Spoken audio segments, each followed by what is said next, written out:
Most folks don't think much about the air-fuel ratio sensor, but let me tell you, it's one of those parts that keeps your engine running just right. This little sensor monitors the mix of air and fuel going into your engine, making sure it burns clean and efficiently.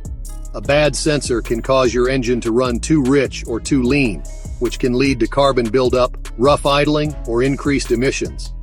And if it's left unchecked, it can start messing with your catalytic converter, a repair you definitely don't want on your hands. Replacing an air-fuel ratio sensor isn't the cheapest fix, but it's a whole lot better than dealing with the damage from ignoring it.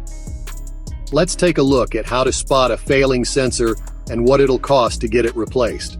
But just before we start, please ensure you've subscribed to the channel. What is an air-fuel ratio sensor?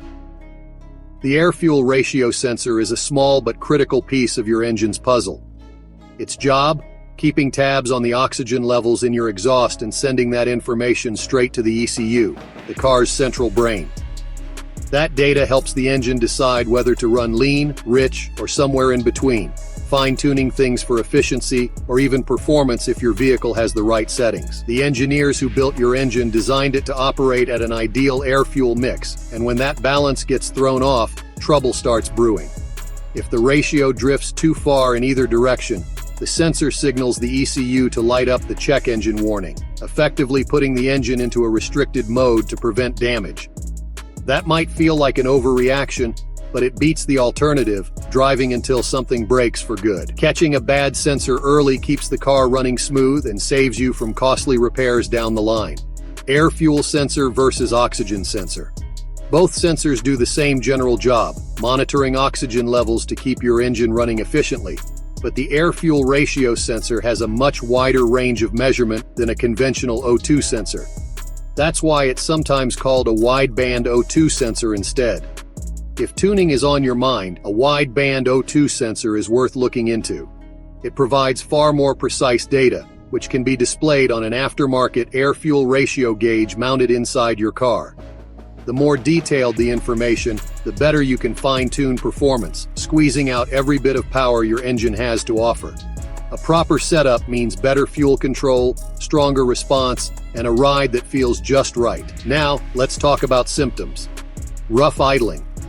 If your engine starts idling funny, revving up, then dropping back down, sputtering a bit, and then settling, you've got yourself a rough idle. Sometimes you can feel it right through the floorboard, even when the car's just sitting in park. Might seem like nothing at first, but that uneven rumble isn't random. A failing air-fuel ratio sensor could be the culprit, throwing off the engine's mix and making it struggle to keep a steady idle. The engine's trying to compensate, adjusting fuel and air in real time, but if the sensor isn't reading right, it's like chasing a moving target. Over time, that rough idle can turn into sluggish acceleration, poor fuel economy, or even a check engine light lighting up your dashboard. Catching the issue early can save you a trip to the shop and keep your engine running smooth. Poor gas mileage. If you're anything like me, you keep an eye on how far a tank of gas gets you, especially if your ride is on the thirsty side. The more fuel it burns, the more I notice how much my wallet feels it. Take my Ram, for example. Driving it up at 5,000 feet above sea level, I expect around 16 to 17 mpg. But if suddenly I start getting 12 mpg and my driving habits haven't changed, I'd be checking that air-fuel ratio sensor real quick. A simple scan tool hooked into your OBD port can tell you what trouble codes your engine is throwing, and that could save you money compared to heading straight to the shop. Or, if you're not up for the DIY route, a trip to the dealership will get you a diagnosis on the spot, and they'll fix it while you wait. Either way, paying attention early can save you cash and keep your engine running smooth. Drop in engine power. You're cruising along, ready to pass that semi-truck, but something feels off. It's taking longer than usual. You check the back seat, no extra gear weighing you down, and there sure ain't a trunk full of pigs slowing you up. Everything should be fine, right? Well, not quite. If your car suddenly feels sluggish and you're losing power when you step on the gas, there's a good chance your air-fuel ratio sensor isn't doing its job. When it feeds bad data to the ECU, your engine won't get the right mix of fuel and air, leaving it struggling to perform like it should.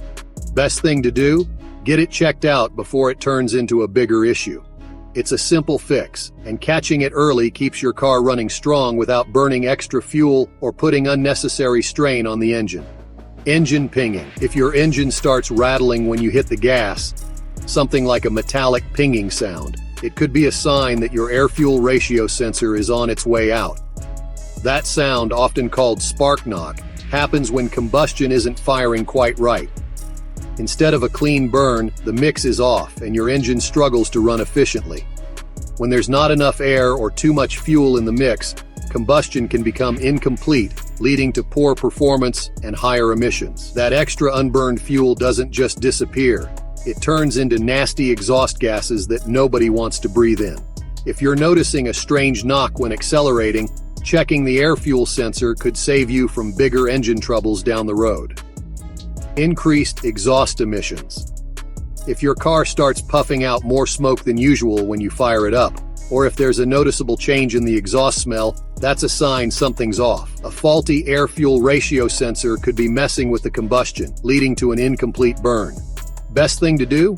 Get it checked by a mechanic before it turns into a bigger issue. And if it's time for registration or an emissions test, keep an eye on those results. If you passed just fine last year but suddenly fail this time around, that sensor might be the culprit. An inaccurate air-fuel mix can throw emissions way off, and ignoring it can lead to bigger headaches down the road. What causes the sensor to fail? Like most sensors in your car, the air-fuel ratio sensor isn't immune to wear and tear. Over time, grime, dirt, fuel residue, and even physical damage can mess with its ability to send accurate readings to the ECU. And since it lives deep in the exhaust system, it's not something you'll be pulling out and cleaning every weekend. That's why when it finally goes bad, the best move is to swap it out and keep rolling. A fresh sensor keeps your engine running smoothly, fuel economy in check, and emissions where they should be. Trying to nurse a failing one along will only cost you more in the long run. Replacement cost. Repair costs always come down to two things: your car's make and model and your mechanic's rates. More expensive car? That means pricier parts and steeper labor charges. Expect to pay anywhere from $50 to $200 for this fix, depending on where you go. If you're looking to save some cash, skip the shop and grab the part yourself from an online auto parts store or your local Napa. On most vehicles, swapping out the sensor is a straightforward job, and doing it yourself means no labor costs eating into your wallet. Just make sure you've got the right tools and a bit of patience, and you'll be back on the road without spending a fortune.